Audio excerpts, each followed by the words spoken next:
Hello students, welcome to GNV Competitive Coaching.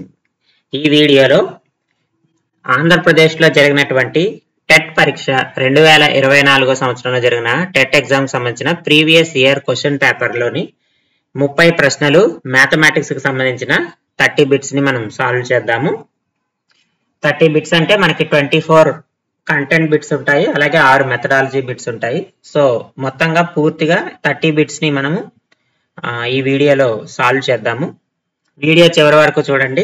Content కనుక మీకు నచ్చినట్టయితే లైక్ చేసి షేర్ చేసి జిఎన్వి కాంపిటేటివ్ కోచింగ్ ఛానల్ని సబ్స్క్రైబ్ చేయండి.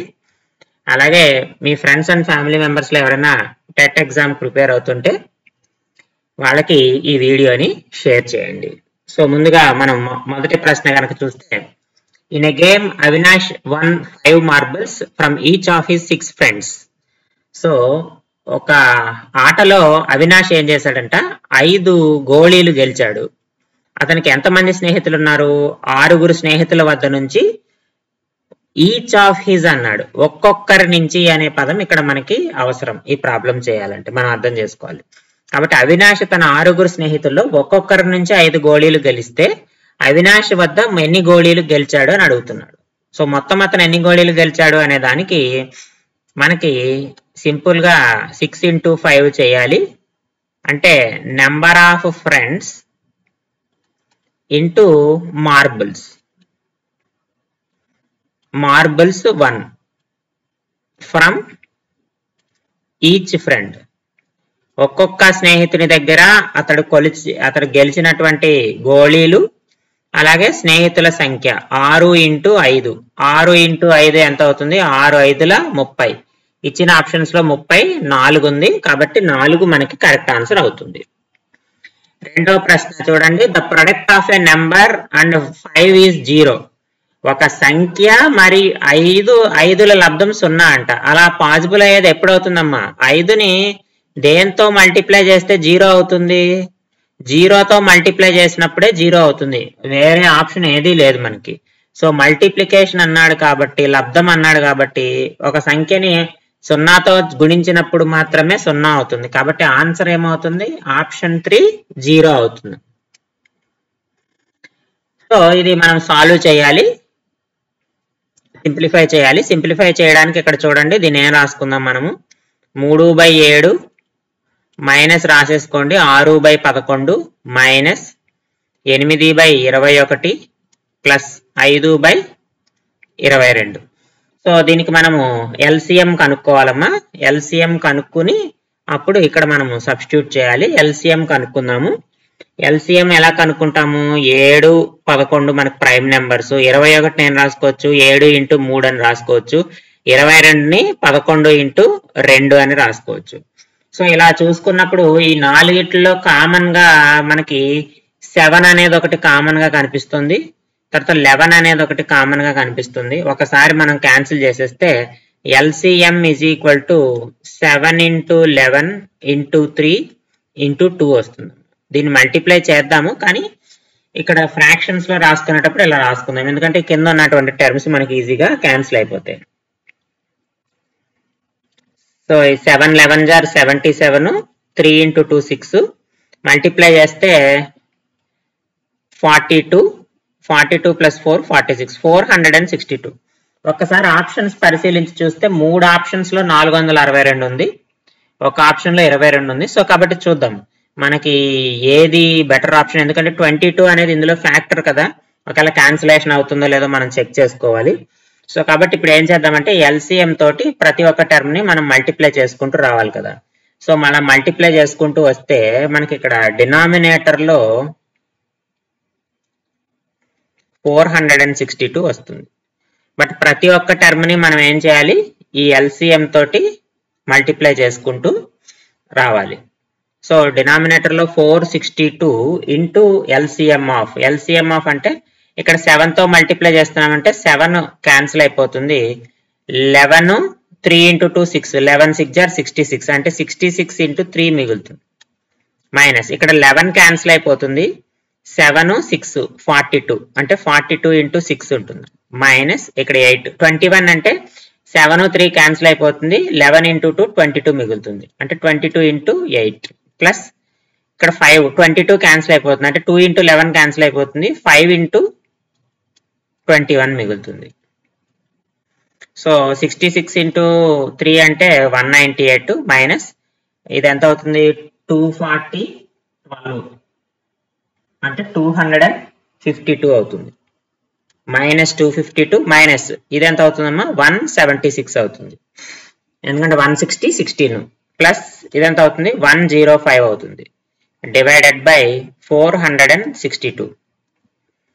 సో మైనస్లు ఉన్నవన్నీ యాడ్ చేయండి, ప్లస్ ఉన్నవన్నీ యాడ్ చేయండి. 303 అవుతుంది. మైనస్ ఉన్నవి యాడ్ చేసుకుంటే ఇక్కడ 8 ఇక్కడ 12 428 by 462. 428 లోంచి 303 తీసేస్తే మైనస్ 125 by 462. దీంట్లో ఏమి క్యాన్సిలేషన్ అవ్వదు, డైరెక్ట్ గా మనకి ఆన్సర్ ఉంది మైనస్ 125 by 462. సో అది మనకి కరెక్ట్ ఆన్సర్ అవుతుంది. సో ఇందులో ఈ ప్రాబ్లం లో ఎల్సిఎం ఇలా చేయడం మనకి రాలేదు అంటే ఎల్సిఎం ఇలా చేసుకోవచ్చు. 7 11 21 22 డివిజన్ మెథడ్ ఉంది కదా మనకి. సో 7 టేబుల్ పోతుంది 2 times 11 7 3s are 21. ఇప్పుడు 11 టేబుల్ పోతుంది 1 1 3 2 times పోతుంది. సో ఇప్పుడు ఎల్సిఎం ఎంత అవుతుందంటే 7 into 11 into 3 into 2 మనం అదే కదా రాసుకున్నాము. సో ఇలా క్యాన్సిలేషన్ మెథడ్ లో అయినా చేయొచ్చు ఫ్యాక్టర్స్ లో, లేదా ఇలా డివిజన్ లో చేసిన ఎల్సిఎం అదే వస్తుంది. ఎల్సిఎం వచ్చాక మనము ఈ ప్రొడక్ట్ మల్టిప్లై చేసుకుంటూ దీన్ని సింప్లిఫై చేసి సాల్వ్ చేయాలి. నెక్స్ట్ క్వశ్చన్ చూడండి. The organisers of N S A competition decided that the winner in the competition gets a prize of 100 rupees and a participant who does not win gets a prize of 25 rupees. The total prize money distributed is 3000 rupees. If the total number of participants is 63, then number of winners is అని అడుగుతున్నాడు. ఒక వ్యాసరచన పోటీలో గెలిచిన వారికి 100 రూపాయలు, గెలవని వారికి 25 రూపాయలు ఇవ్వాలని నిర్వాహకులు నిర్ణయించి బహుమతులకు మొత్తం పంచవలసిన మొత్తం 3000 రూపాయలంట. పోటీలో మొత్తం పాల్గొన్న వారు 60 అయితే గెలుపొందిన వారి సంఖ్య ఎంత అని అనుకుంటున్నాం. సో దీన్ని పద్ధతి ప్రకారం చేస్తే ప్రొసీజర్ ప్రకారము 2 ఈక్వేషన్ తీసుకొని సాల్వ్ చేయాలి. సాల్వ్ చేసి మనం చేయాలి. 2 ఈక్వేషన్లు ఏమవుతాయి? ఆ 2 ఈక్వేషన్లు ఏంటంటే ఎక్స్ విన్నర్స్ అనుకుందాము, నెంబర్ ఆఫ్ విన్నర్స్, వైని లోజర్స్ అనుకుందాం అంటే గెలవని వాళ్ళు. సో మనకి ఏమయ్యాడు 63 మంది పార్టిసిపెంట్స్ లో విన్నర్స్ ఉంటారు, లోజర్స్ ఉంటారు. కాబట్టి 63 = x + y రాసుకోవచ్చు. నెంబర్ 1. నెక్స్ట్ గెలిచిన వాళ్ళకు 100 రూపాయలు అంటే ఎక్స్ గెలిచారు కదా వీళ్ళందరికీ 100 రూపాయలు ఇస్తాడు. గెలవని వాళ్ళందరికీ ఎంత ఇస్తాడంట 25 రూపాయలు ఇస్తాడంట. అంటే వైకి అందరికి వై నెంబర్ ఉన్న వాళ్ళందరికీ 25 రూపాయలు ఇస్తాడు. ఈ మొత్తం కలిపితే ఎంత వస్తుందంట 3000 రూపీస్ వస్తుందంట. అలా మనకి 2 ఈక్వేషన్లు వచ్చినాయి. ఇప్పుడు ఈ 2 ఈక్వేషన్ని సాల్వ్ చేసి ఎక్స్ వాల్యూ మనం ఫైండ్ అవుట్ చేయాలి. ఎందుకంటే విన్నర్స్ కనుక్కోవాలి కాబట్టి ఎక్స్ వాల్యూని ఫైండ్ అవుట్ చేయాలి. ఎక్స్ వాల్యూని ఫైండ్ అవుట్ చేయాలంటే ఏం చేస్తాము 1 into ఈక్వేషన్ 25 చేస్తాం. ఈక్వేషన్ 1 ని 25 తో మల్టిప్లై చేసి వై క్యాన్సిల్ చేసుకుని దాని ద్వారా ఎక్స్ ఫైండ్ అవుట్ చేయాలి. ఇది ప్రొసీజర్ ప్రకారం మనము ఈ లెక్క సాల్వ్ చేసేటువంటి పద్ధతి. ఇలా కాకుండా షార్ట్ కట్ మెథడ్ లో చేద్దాం మనం. సో దీనికి షార్ట్ కట్ ఏమిటి అంటే చాలా సింపుల్ అమ్మ. మనకి 63 మంది స్టూడెంట్స్ ఉన్నారు అనుకుందాం ఫర్ ఎగ్జాంపుల్. సో 63 మంది పార్టిసిపెంట్స్ కదా. ఈ 63 పార్టిసిపెంట్స్ గెలవచ్చు, గెలిచినా ఓడిపోయినా సరే ప్రతి ఒక్క పార్టిసిపెంట్ కి 25 రూపాయలు అయితే వస్తాయి. గెలిచిన వాడికి 25 రూపాయలు వాటా ఉంటుంది. కాకపోతే గెలిచిన వాడికి అడిషనల్ గా 75 రూపీస్ ఎక్కువ వస్తాయి. కానీ మొత్తంగా 63 మంది దగ్గర అయితే 25 రూపాయలు ఉంటాయి. విన్నర్ కి మాత్రం అడిషనల్ గా 75 వస్తుంది. కాబట్టి 63 into 25 చేద్దాం. 63 into 25 చేస్తే మనకు ఎంత వస్తుంది? ఇది 75 టైమ్స్ పోతుంది. 7 25 into 6 అంటే 150 157. సో 1575 రూపాయలు అంటే 3000లో 1575 రూపాయలు 63 మంది పార్టిసిపెంట్స్ కి పంచేసాం. ఇప్పుడు మిగిలిన అమౌంట్ ఉంటుంది, అంటే 3000 రూపీస్ మైనస్ 1575 రూపీస్. 3000 రూపాయలు మైనస్ 1575 ఎంత అవుతుంది? 1425 రూపాయలు. ఈ 1425 రూపాయలు ఎవరి దగ్గర ఉంటుంది? ఎవరైతే విన్నర్స్ ఉంటారో వాళ్ళ దగ్గర ఉంటుంది కదా. మీకు లాజిక్ అర్థమైందా? 63 మంది స్టూడెంట్స్ ఉన్నారు. 63 మంది స్టూడెంట్స్ గెలిచినా ఓడినా సరే ప్రతి ఒక్క స్టూడెంట్ కి 25 రూపీస్ అయితే వస్తుంది. ఓడిపోయిన వాళ్ళు 25 రూపీస్ తీసుకుని వెళ్తారు, గెలిచిన వాళ్ళు ఈ 25 రూపీస్కి అడిషనల్ గా 75 తీసుకెళ్తారు. అంతే కదా. 100 అంటే 25 ప్లస్ 75 అని అర్థం. పార్టిసిపేట్ చేసినందుకు 25, పోటీలో గెలిచినందుకు అడిషనల్ గా 75 వస్తుంది కదా. అది ఇక్కడ లాజిక్ అనమాట. సో అందువల్ల అందరు పార్టిసిపెంట్స్ కి 25 రూపీస్ పనిచేసాం. 1575 అయిపోయింది. ఇక 3000 నుంచి 1575 తీసేస్తే 1425 రూపాయలు మిగులుతుంది. ఈ 1425 రూపాయలు ఎవరికి పంచుతాము? ఎంతమంది విన్నర్స్ అయితే అంతమంది విన్నర్స్ కి పర్ హెడ్ 75 రూపీస్ పంచుతాం కదా. తలా ఒక్కింటికి 75 రూపాయలు పంచుతాం. కాబట్టి మనం ఏం చేయాలి? మనకి టోటల్ నెంబర్ ఆఫ్ విన్నర్స్ తెలియాలి అంటే 1425 ని సింపుల్ గా డివైడ్ చేస్తే సరిపోతుంది 75 తో. ఒక్కొక్కరికి 75 రూపాయలు పంచాలి కదా. సో 75 వన్స్ 75, ఎందుకంటే 2 150 అయిపోతుంది కాబట్టి 12 నుంచి 5 తీస్తే 7, ఇక్కడ 5 వస్తుంది, ఇక్కడ 13 675 వచ్చింది. 675 వచ్చిందంటే 7 9 63 కాబట్టి 9 సార్లు పోతుందేమో చూద్దాం. 9 5 are 45, 4 63 ప్లస్ 4 67. సో ఎగ్జాక్ట్ గా పోయింది. సో విన్నర్స్ నెంబర్ ఎంత అంటే 1. So x is equal to ఎంత అంటే 19. సో 19 మంది విన్నర్స్ ఉన్నారు. ఇచ్చిన ఆప్షన్స్ లో 19 ఉందా? 3. So option 3 is the correct answer. ఇది ఈ షార్ట్ కట్ మెథడ్. అంటే మన టోటల్ నెంబర్ ఆఫ్ పార్టిసిపెంట్స్ తోటి అందరికి 25 కామన్ గా వస్తుంది కాబట్టి 25 మల్టిప్లై చేయండి. దాని టోటల్ అమౌంట్ లో తీసేస్తే విన్నర్స్ కి పంచేటువంటి అమౌంట్ వస్తుంది. విన్నర్ ఒక్కొక్కరికి ఎంత అమౌంట్ పంచాలి మనము? పర్ హెడ్ ఆల్రెడీ 25 ఇచ్చేసాం కదా, ఇంకా పర్ హెడ్ 75 ఇవ్వాలి కాబట్టి 1425 ని 75 తో డివైడ్ చేస్తే ఎంతమందికి పంచాలి అనేది తెలిసిపోతుంది. So that gives the winners number. So ఈ రెండు ఈక్వేషన్ ని సాల్వ్ చేసినా కూడా మనకు అదే వస్తుంది. దాని నుంచి మనము ఎక్స్ వాల్యూని ఫైండ్ అవుట్ చేయొచ్చు. సో కాబట్టి షార్ట్ కట్ మెథడ్ అయినా యూజ్ చేయొచ్చు. ఒకవేళ మీకు సమయానికి షార్ట్ కట్ మెథడ్ కనుక గుర్తు రాకపోతే ఇలా ఈ రెండు ఈక్వేషన్లు వేసుకొని రెండు సాల్వ్ చేసి ఎక్స్ వాల్యూ అయినా ఫైండ్ అవుట్ చేయొచ్చు. నెక్స్ట్ చూడండి, చిన్న ప్రశ్న. 5 క్యూబ్ మైనస్ 3 క్యూబ్. ఇది 2 seconds లో ఆన్సర్ పెట్టచ్చు. 5 క్యూబ్ అంటే 125, 3 క్యూబ్ అంటే 27. సో 25 ఒక 2 తగ్గుతుంది అంటే 98. సో ఆన్సర్ ఎంతమ్మా? 98, ఆప్షన్ 2. నెక్స్ట్ ప్రాబ్లం చూడండి. 24 girls, 16 boys went for a picnic. Then the ratio of the number of girls to the number of boys is. 24 మంది బాలికలు 16 మంది బాలురు విహారయాత్రకు వెళితే బాలికల బాలుర నిష్పత్తి. బాలికలు బాలురు, girls is to boys. Girls 24, boys 16. 8 table పోతుంది. 3:2. 8 3 24, 8 2 16. 3:2 ఆప్షన్ 2 కరెక్ట్ ఆన్సర్ అవుతుంది. తర్వాత ప్రశ్న చూడండి. Convert 5/4 to percentage. ఎప్పుడైతే పర్సంటేజ్ గా మార్చమన్నాడో 5/4ని 100తో గుణించాలి. 5/4ని 100తో గుణిస్తే 4 ఇందులో 25 సార్లు పోతుంది. 25 ఇంటూ 5 అంటే 125%. ఆప్షన్ 4 కరెక్ట్ ఆన్సర్ అవుతుంది. Next, the cost of pair of roller skates at a shop was 450 rupees. So cost అనేది మనకి 450 రూపాయలు. The sale tax was charged 5%. Tax ఎంత అంట? 5% అంట. ఫైండ్ ద బిల్ అమౌంట్ అన్నాడు. అంటే దుకాణంలో ఒక జత స్కేటింగ్ బూట్లు 450 రూపాయలు, దానిపై 5% అమ్మకం పన్ను అయితే మొత్తం బిల్ ఎంత అంటున్నాడు. 450కి 5% అమ్మ. 450లో 10% అంటే 45 రూపాయలు. 5% అంటే 22 రూపాయల 50 పైసలు, అంతే కదా. 22 రూపాయల 50 పైసలు కలపండి, 2 7. సో 472 రూపాయల 50 పైసలు. 472 రూపాయలు 427 కాదు, 472 రూపాయల 50 పైసలు ఇది ఇక్కడ ఉంది. ఇది 427, 450 కాదు కాబట్టి 472.5 పైసలు అనమాట. Next, if the principal amount is 1200 principal amount 1200 అంట. Amount to be paid A కనుక్కోవాలి. At the end of 3 years T is equal to 3 ఇచ్చాడు, ఆర్ ఈజ్ ఈక్వల్ టు 12% ఇచ్చాడు.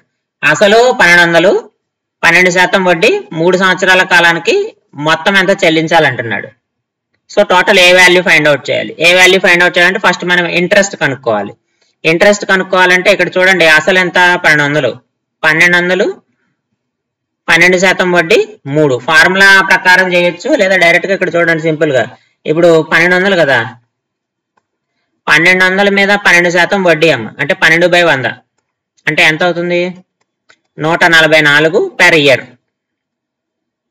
సో కానీ మనకి ఎన్ని సంవత్సరాలకి 3 years కావాలి. సో 3 years కి ఇంట్రెస్ట్ ఎంత అవుతుంది 144 into 3. 144 into 3 అంటే 3 4 12 1, 3 4 12 13 1, 3 3 1 9.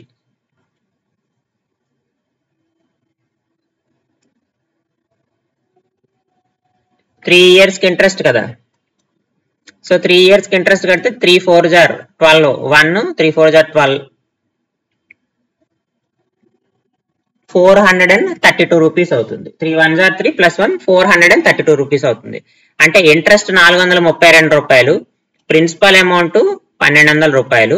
సో అసలు ఎంత అవుతుందమ్మా, అసలు ఎంత అవుతుంది ప్రిన్సిపల్ ప్లస్ ఇంట్రెస్ట్ కదా, అంటే 1200కి మనం ఎంత కట్టాలి 432 రూపాయలు కలపాలి. అంటే 1632 రూపాయలు అవుతుంది. 1632 ఎక్కడ ఉంది, ఆప్షన్ 2. ఆప్షన్ 2 అనేది మనకి కరెక్ట్ ఆన్సర్ అవుతుంది. ఇక్కడ చూడండి మనం డైరెక్ట్ గా ఫార్ములా ప్రకారం కూడా కనుక్కోవచ్చు. ఇది జనరలైజ్డ్ ప్రాసెస్, ఈజీగా ఉంది కాబట్టి ఇక్కడ మనకి rate of interest, principal amounts చిన్న అమౌంట్స్ ఉన్నాయి కాబట్టి మనం డైరెక్ట్ గా కనుక్కున్నాము. ఒకవేళ నేను ప్రొసీజర్ ప్రకారమే కనుక్కోవాలి, నాకు షార్ట్ కట్ మెథడ్స్ గుర్తురావు అనుకుంటే ఫస్ట్ ఇంట్రెస్ట్ కనుక్కోవాలి. I is equal to PTR/100 ద్వారా కనుక్కోవాలి. P అంటే 1200 వేసుకుంటాం, T అంటే 3 సంవత్సరాలు, R అంటే 12, 12/100. అప్పుడు కూడా ఈ 2 క్యాన్సిల్ అయిపోతే 12 12 144 అవుతుంది, 3 అవుతుంది, 432 అవుతుంది. సో అప్పుడు ఇంట్రెస్ట్ అంతే వస్తుంది.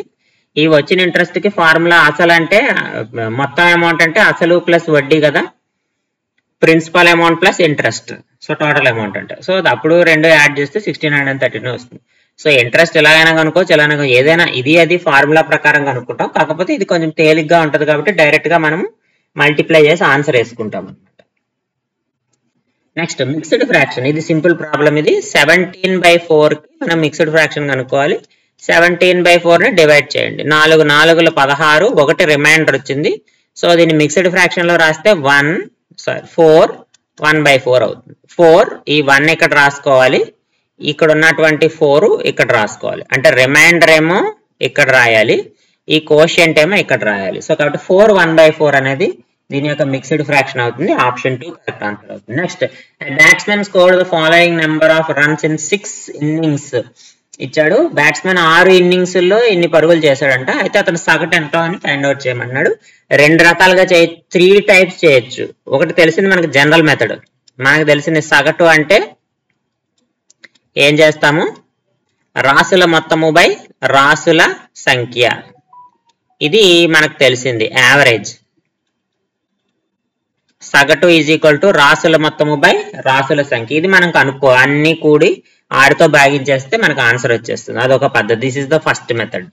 Second method unit digit method.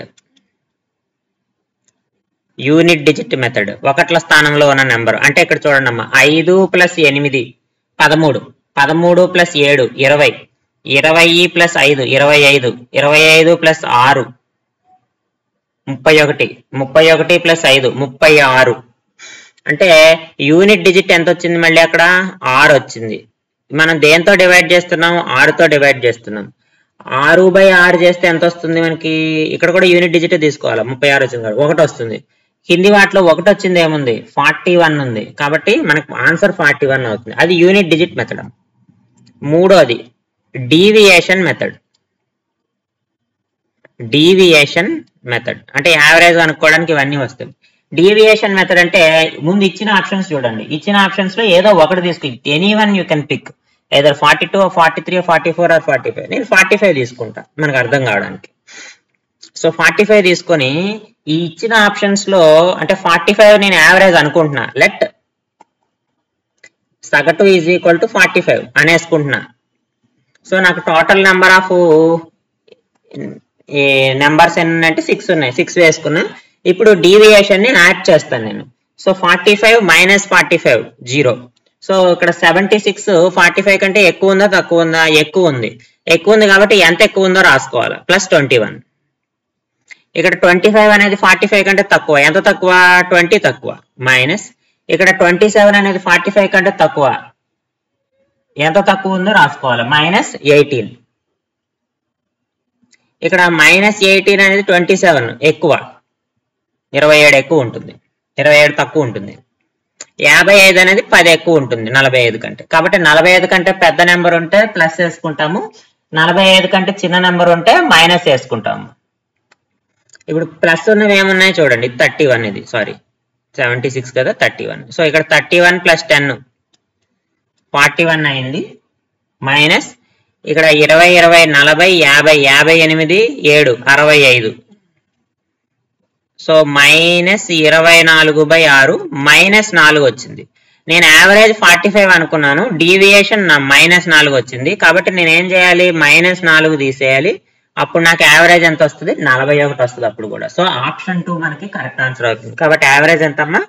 41. లేదు ఇవన్నీ యాడ్ చేసుకున్నా మనకి సమ్ వస్తుంది. ఆ సమ్ ని మనము 6 తో మల్టిప్లై చేసుకుంటే అప్పుడు మనకి 246 రావాలి. యాక్చువల్ గా 246 వస్తే ఎందుకంటే నాకు 36 వచ్చింది కదా, ఇక్కడ 6 వేసుకుంటాము. ఇప్పుడు 3 7 7 + 7 14 15 16 17 18 19 19 + 5 24. సో 246/6 వస్తుంది. అప్పుడు కూడా యావరేజ్ మనకి 41 వస్తుంది. కాబట్టి యావరేజ్ కనుక్కోవాలంటే జనరల్ మెథడ్ ఉంది, యూనిట్ డిజిట్ మెథడ్ ఉంది, ఇలా డీవియేషన్ మెథడ్. ఈ 3 పద్ధతుల్లో ఏ పద్ధతుల్లో అయినా మీరు యావరేజ్ ని ఫైండ్ అవుట్ చేయొచ్చు. Next calculate the perimeter of the square whose side is 7 centimetres. Very simple. Square అన్నాడు. స్క్వేర్ యొక్క సైడ్ ఏ అనుకుంటే 4 వైపులా కూడా సమానంగా ఏ ఉంటది. పెరిమీటర్ అంటే ఇదే కదా చుట్టుకొలత 4 వైపులా. సో కాబట్టి పెరిమీటర్ చుట్టుకొలత perimeter of square is equal to 4a. 4 into ఇక్కడ సైడ్ ఎంత ఇచ్చాడు 7 అంటే 28 సెంటీమీటర్లు. 28 సెంటీమీటర్లు అంటే ఆప్షన్ 2. తర్వాత రాంబస్ విత్ 4 రైట్ యాంగిల్స్. 4 లంబ కోణాలు కలిగిన రాంబస్ ని స్క్వేర్ అంటాం, చతురస్రం అంటాం. 4 లంబ కోణాలు కలిగిన రాంబస్ ని స్క్వేర్ అంటాం. ఎందుకంటే రాంబస్ లో 490 డిగ్రీస్ ఉంటాయి, అలాగే స్క్వేర్ లో కూడా 490 డిగ్రీస్ ఉంటాయి. ఆపోజిట్ సైడ్స్ ప్యారలల్ గా ఉంటాయి. స్క్వేర్ లో కూడా ఆపోజిట్ సైడ్స్ ప్యారలల్ గానే ఉంటాయి. Next the total number of faces of a cuboid. Cuboid కి ఎన్ని తలాలు ఉంటాయి? ఫేసెస్ 6 ఉంటాయి కదా. Left face, right face, top face, bottom face, front, back. So ఇది 1, ఇది 2, లెఫ్ట్ రైట్ 3 4 5 6. సో టోటల్ గా ఎన్ని ఫేసెస్ ఉంటాయమ్మా? 6 ఫేసెస్ ఉంటాయి.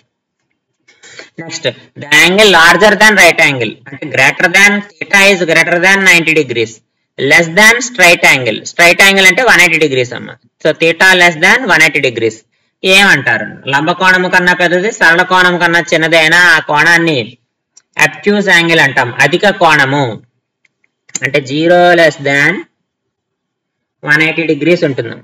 Sorry angle is less than 180 degrees but greater than 90 degrees ఉంటుంది. సో అటువంటి యాంగిల్ మనము అబ్ట్యూస్ యాంగిల్, అధిక కోణం అంటాం. అల్ప కోణము అంటే థీటా లెస్ దాన్ 90 డిగ్రీస్ ఉంటుంది. కంప్లీట్ యాంగిల్ అంటే theta is equal to 360 degrees. సంపూర్ణ కోణం అంటే 360 డిగ్రీలు.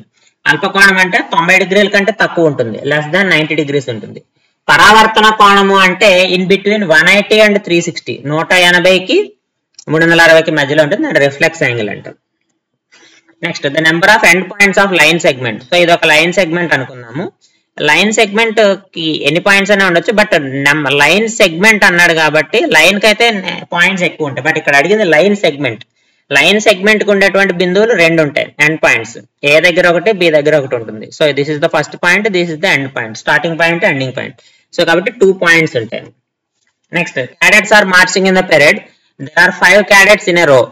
What is the rule that gives number of cadets? క్యాడెట్లు పెరడ్ లో కవాచ్ చేస్తున్నారు, ఒక అడ్డు వరుసకు 5 మంది ఉన్నారంట. సో 5 క్యాడెట్స్ ఇలా ఉన్నారమ్మా. అడ్డు వరుసల సంఖ్యను బట్టి క్యాడెట్ల సంఖ్యను కనుగొనే నియమం. ఈ అడ్డు వరుసల సంఖ్య ఎన్ని ఉంటుందో, ఫర్ ఎగ్జాంపుల్ ఇలాంటి అడ్డు వరుసలు 2 ఉన్నాయనుకో, మనం ఏం చేస్తాము, 2 అడ్డు వరుసలు ఉన్నాయి, మొత్తం వీళ్ళు ఎంతమంది 5, 2 × 5 చేస్తాం, అంతే కదా. ఒకవేళ 3 ఉన్నాయనుకోమ్మా, అప్పుడు ఏం చేస్తాము, ఇంకొకటి పెరిగింది అంటే 3 అయినాయి, అప్పుడు ఏం చేస్తాము 5 × 3 చేస్తాం.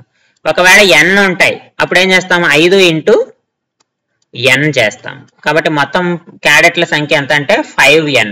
That is option 2 is the correct answer. Next దీన్ని ఫ్యాక్టరైజ్ చేయమన్నాడు. ఫ్యాక్టరైజ్ చేయమన్నప్పుడు ఇక్కడ ఒకసారి చూడండి, x⁴ x³ x². మనము ముందు ఇక్కడ అంతా x² కామన్ తీసాడు కాబట్టి దీన్ని x⁴ పదాలు ముందు రాద్దాము. x⁴ minus 18x³ plus 10x². x² common తీయండి ఒకసారి, 14x² మైనస్ 18x ప్లస్ 10 వచ్చింది. 5 కామన్ తీయగలమా ఇందులో? తీయలేము. 14 కామన్ తీయగలమా? తీయలేము. 10 కామన్ తీయగలిగేది 2 ఒకటే, కాబట్టి 2 కామన్ తీస్తే 2x² ఇంటూ అందులో ఇచ్చినట్టు 7x² మైనస్ 9x ప్లస్ 5 అవుతుంది. So correct answer is option 1. Next చూడండి, simplify and write the answer in exponential form. 2⁵ divided by 2⁸ whole to the power of 5 into 2⁻⁻5. దీన్ని simplify చేసి exponential రాయమన్నాడు. Division ఉంది కాబట్టి 2⁵ by 2⁸ whole power of 5 into 2⁻⁻5. ఇక్కడ తీసుకోండి, a⁴m into a⁴n is equal to a⁴mn. ఇది మనకి formula. a⁴m whole power n is equal to a⁴m into n. So 5 × 5 25, 8 5s are 40, 2⁻⁻5. ఇదేమవుతుందమ్మా, 2⁻25 minus 40 minus 5, 2⁻25 minus 45 is equal to 2⁻⁻20. అది మనకు answer. ఆ answer మనకు option 2 ఉంది. So option 2 is the correct answer. ఇక్కడ కూడా మనం ఏం రాసుకోవచ్చు, a⁴m by a⁴n is equal to a⁻m−n. ఇది ఎలా రాసామంటే a⁴m minus a⁴n is equal to a⁻m−n ఈ రూపంలో రాసాము. సో కాబట్టి ఇక్కడ మైనస్ చేసుకున్నాము. ఆల్రెడీ ఇంటూ 2⁵ ఉంది. ఇంటూ 2⁵ అంటే అర్థం ఏంటి, a⁴m into a⁴n is equal to a⁴m+n. So ఈ 3 ఫార్ములాలు మనకు తెలిస్తే ఈ ప్రాబ్లం ఈజీగా సింప్లిఫై చేసి సాల్వ్ చేయొచ్చు. Next the equation for the following statement. కింది ప్రవచనాన్ని సమీకరణ రూపంలో రాయగా 3/4 ఆఫ్ t ఈజ్ 15. t యొక్క 3/4 వంతులు 15. 3/4 వంతులు అంటే 3లో 4వ వంతు t వాల్యూ ఎంత అంటే 15 అంట. ఇది మనం రాయాల్సిన ఈక్వేషన్. అలా ఈక్వేషన్ 3 + 4t అన్నాడు, 3t + 4 అన్నాడు. So 3/4 is equal to t. Option 2 మనకు కరెక్ట్ ఆన్సర్ అవుతుంది. Next convert 703 centimetres into metres. 703 centimetres into metres అంటే ముందు ఎన్ని సెంటీమీటర్లు అయితే 1 మీటర్ అవుతుందో చూడండి. 100 సెంటీమీటర్లు is equal to 1 metre. So మనకి 703 సెంటీమీటర్లు ఎంత అని అడుగుతున్నాడు అంతే. 703 సెంటీమీటర్లు ఎన్ని మీటర్లు అని. 700 సెంటీమీటర్లు 7 మీటర్లు కదా, 03 మీటర్స్. కాబట్టి 7.03 metres. 7.03 meters. That is again option 2 is the correct answer. Next 1 hour 12 minutes 10 seconds. Seconds లో మార్చాలి. 1 గంట 12 నిమిషాలు 10 సెకండ్లు సెకండ్లో మార్చాలమ్మ. 12 నిమిషాలు అంటే సెకండ్లు ఎంత, 12 × 60 అయిపోతుంది. ఇది +10 అవుతుంది. ప్లస్ అవర్స్ చూడండి, నిమిషానికి 60 గంటలు 60 నిమిషాలు, నిమిషానికి ఒక్కొక్క సెకండ్ అంటే 60 సెకండ్లు. కాబట్టి 60 × 60 సెకండ్లు అవుతుంది, 12 × 60 సెకండ్లు అవుతుంది, ప్లస్ 10 అవుతుంది. ఇది 3600 ప్లస్ 720 ప్లస్ 10 730 అవుతుంది. 730 ఎక్కడ ఉందో చూడండి, 33 వచ్చింది, 03 వచ్చింది, 30 ఇది ఒక్కటే ఉందమ్మా. ఇది 43,000 రాదు. సో కాబట్టి ఆప్షన్ 3 కరెక్ట్ ఆన్సర్ అవుతుంది. దీని వాల్యూ 4330. యాడ్ చేసి కూడా చూడండి, ఇందులో 400 పోతుంది, 4000 అవుతుంది, 320 + 10 330. సో కాబట్టి 4330 సెకండ్లు అవుతుంది. Next find the base area of cuboid. Cuboid యొక్క బేస్ ఏరియా అడిగాడు. చూడండి, భూ వైశాల్యము భూవైశాల్యము అంటే బాటమ్ ఏదైతే ఉందో ఇది క్యూబాయిడ్ కదా, సో బాటమ్ సర్ఫేస్ ఏదైతే ఉందో సర్ఫేస్ ఏరియా అడిగాడు, ఇది ఒక్కటే అడిగాడు అమ్మ. ఈ బాటమ్ సర్ఫేస్ ఇది ఒక్కటే అడిగాడు, టోటల్ సర్ఫేస్ ఏరియా కాదు. టోటల్ సర్ఫేస్ ఏరియా అంటే మళ్ళీ వేరు కడతాం. ఇక్కడ బాటమ్ సర్ఫేస్ ఇది అడిగాడు. ఇది అడిగితే జస్ట్ లెంగ్త్ ఇంటూ బ్రెడ్త్. దానికోసం ఏం ఇచ్చాడు, వాల్యూమ్ ఇచ్చాడు, హైట్ ఇచ్చాడు. సో వాల్యూమ్ అంటే LBH, హైట్ ఇచ్చేసాడు. ఇదేమో 625 ఇచ్చాడు, ఇదేమో 25 ఇచ్చాడు. నాకు L ఇంటూ B కావాలి. సో కాబట్టి సింపుల్ గా ఏరియా ఈజ్ ఈక్వల్ టు ఎంత చేస్తాను, V/H చేస్తాను. 625/25 అంటే 25 సెంటీమీటర్ స్క్వేర్ అవుతుంది. 25 centimetre square is there. Option 2 is the correct answer. Next, the circumference of a circle whose diameter is. Circumference of a circle 2πr అని మనకు తెలుసు, కానీ 2r అంటేనే డయామీటర్ కదా, 2r అంటే డయామీటర్ కదా, కాబట్టి π ఇంటూ d. d ఎంత ఇచ్చాడు, π అంటే 20/2/7 వేసుకుంటా, d అంటే 28 వేసుకుంటా. ఇది ఎన్నిసార్లు పోతుంది, 4 సార్లు పోతుంది. 22 × 4 88 సెంటీమీటర్లు. 88 సెంటీమీటర్లు ఆప్షన్ 4 అమ్మ. Option 4 is the correct answer. Next, statement mathematics is the science of quantity is given by. ఇప్పటి వరకు మనం చూసిన 24 క్వశ్చన్స్ కంటెంట్ కి సంబంధించినవి. ఇప్పటి నుంచి వచ్చేటువంటి 6 ప్రశ్నలు మనకి మ్యాథ్స్ మెథడాలజీకి సంబంధించినవమ్మా.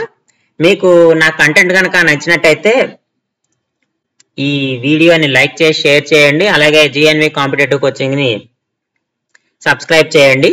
టెట్ ఎగ్జామ్ ఎవరైతే ప్రిపేర్ అవుతున్నారో మీ ఫ్రెండ్స్ కానీ ఫ్యామిలీ మెంబర్స్ కానీ ఉంటే వాళ్ళకి ఈ వీడియోని షేర్ చేయండి అమ్మా.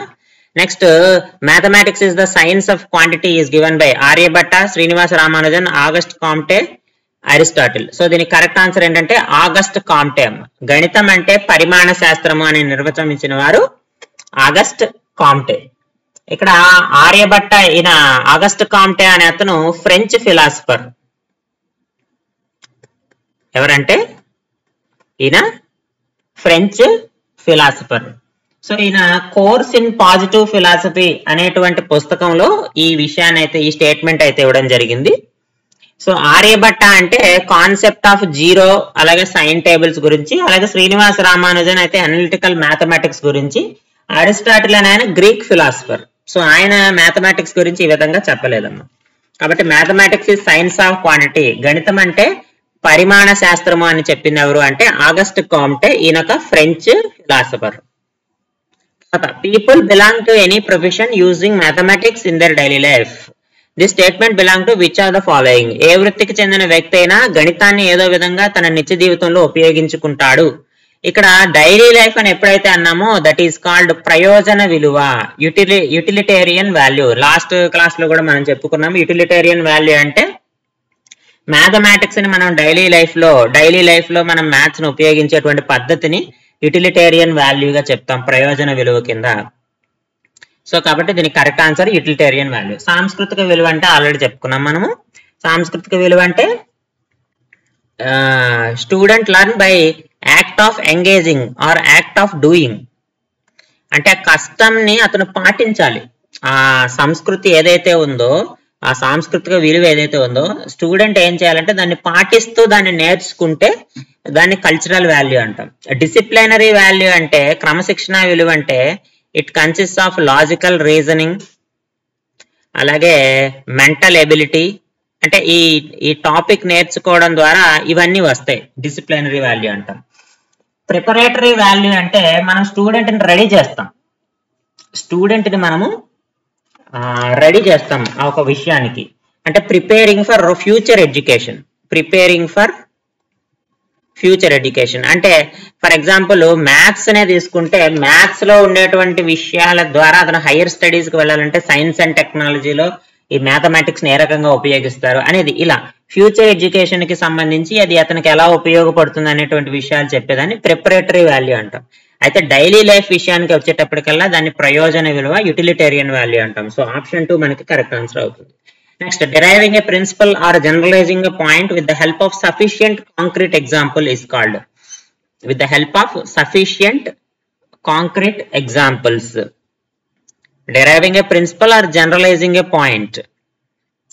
సో దాన్ని ఇండక్టివ్ మెథడ్ అంటాం. తగినన్ని మూర్ధ ఉదాహరణల సహాయంతో ఒక సూత్రాన్ని రాబట్టడం లేదా ఒక విషయాన్ని సాధారణీకరించడాన్ని ఆగమన పద్ధతి అంటాం. ఆగమన పద్ధతి. Both inductive method and deductive method are opposite అమ్మ, they are opposite. Because inductive method ఏం చెప్తుంది అంటే బాటమ్ అప్ ప్రాసెస్. అంటే ఒక ఎగ్జాంపుల్ తీసుకొని మనకేమవుతుంది, ఒక ఎగ్జాంపుల్ తీసుకొని దాని ద్వారా ఏం చేస్తామంటే మనకు కావాల్సినటువంటి కన్క్లూజన్ ని తీర్చుకుంటాం. అంటే స్పెసిఫిక్ టు జనరల్ అవుతుంది. Specific to general. ఈ డిడక్టివ్ మెథడ్ ఏమవుతుందంటే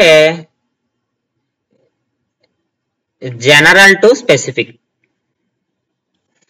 అంటే ఏం చేస్తాం మనము, starting from a general rule or a principle and apply it to specific examples. అంటే ఆల్రెడీ ఎస్టాబ్లిష్ అయినటువంటి రూల్ ఉంటుంది, ఆ రూల్ తీసుకుని దాని నుంచి మనకు కావాల్సిన దానికి అప్లై చేస్తాం. దాన్ని డిడక్టివ్ మెథడ్ అంటాం, నిగమన పద్ధతి అని.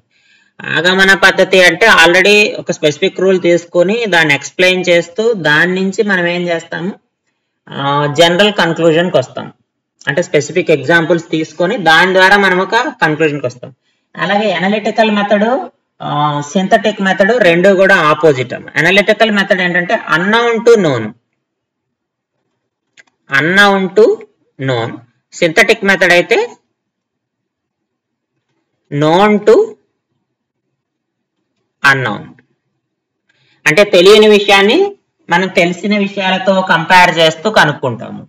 ఇక్కడ ఏం చేస్తామంటే ఇక్కడ మనకు తెలిసిన విషయాన్ని ఉపయోగించుకుంటూ ఇన్ఫర్మేషన్ యూజ్ చేస్తూ తెలియని విషయాన్ని కనుక్కుంటాం. సో ఈ రకంగా రెండు ఉంటాయి. అన్నోన్ వాల్యూస్ నుంచి, అంటే నోన్ వాల్యూస్ నుంచి అన్నోన్ వాల్యూస్ ని ఫైండ్ అవుట్ చేయడము. ఎలా ఫైండ్ అవుట్ చేస్తాం అనేది మనకి విశ్లేషణ పద్ధతిలో ఉంటుంది. సంశ్లేషణ పద్ధతిలో ఏంటంటే నోన్ వాల్యూస్ నుంచి అన్నోన్ వాల్యూస్ ని మనం ఫైండ్ అవుట్ చేస్తాం. అంటే మన దగ్గర ఉన్నటువంటి ప్రిన్సిపల్స్ అన్ని యూజ్ చేసి మనం ఏదైతే ఫైండ్ అవుట్ చేయలేమని అనుకుంటున్నామో దాన్ని మనము డిడక్ట్ చేస్తాం సింథటిక్ మెథడ్ లో. సో ఇవి 4 మెథడ్స్ ఈ రకంగా ఉంటాయి. సో కాబట్టి ఇక్కడ అడిగిన పాయింట్ కి కరెక్ట్ ఎగ్జాంపుల్ ఏంటంటే inductive method. Next, in learning, teaching learning activities the following thing develops logical thinking, research ability, problem solving abilities. బోధనాభ్యాసన కృత్యాలలో వీటి వలన విద్యార్థుల్లో తార్కిక ఆలోచన, అన్వేషణ శక్తి, సమస్య పరిష్కార సామర్థ్యాలు మొదలైన అభివృద్ధి చెందుతాయని అంటున్నాడు. బోధనోపకరణాలు, teaching learning material. Black board అనేది ఒక ప్యాసివ్, టెక్స్ట్ బుక్ కానీ నోట్ బుక్ కానీ ఇవన్నీ కూడా ప్యాసివ్, ఇవేవి కాదు. సో బోధనోపకరణాలు, టీచింగ్ లెర్నింగ్ మెటీరియల్, చార్ట్స్ కానీ డయాగ్రామ్స్ కానీ ఇవన్నీ కూడా మనకి టీచింగ్ లెర్నింగ్ మెటీరియల్ లో భాగం అవుతాయి. టీచర్ వాటిని ఉపయోగించే విధానాన్ని బట్టి అవి స్టూడెంట్ కి ఉపయోగపడతాయి.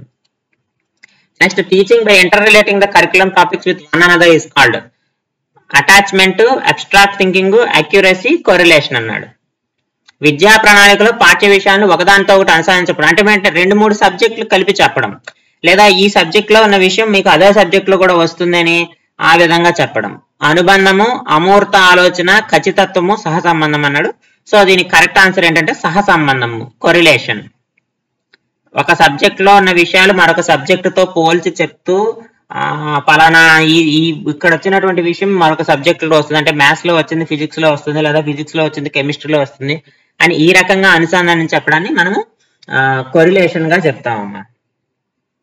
సో కొరిలేషన్ ఇక్కడ అటాచ్మెంట్ గానీ అబ్స్ట్రాక్ట్ థింకింగ్ ఇవన్నీ కూడా మనకి కరికులం టాపిక్స్ లోకి రావు, యాక్యురసీ అనేవి. సో కరికులం టాపిక్స్ లోకి వచ్చేది కొరిలేషన్ ఒకటే.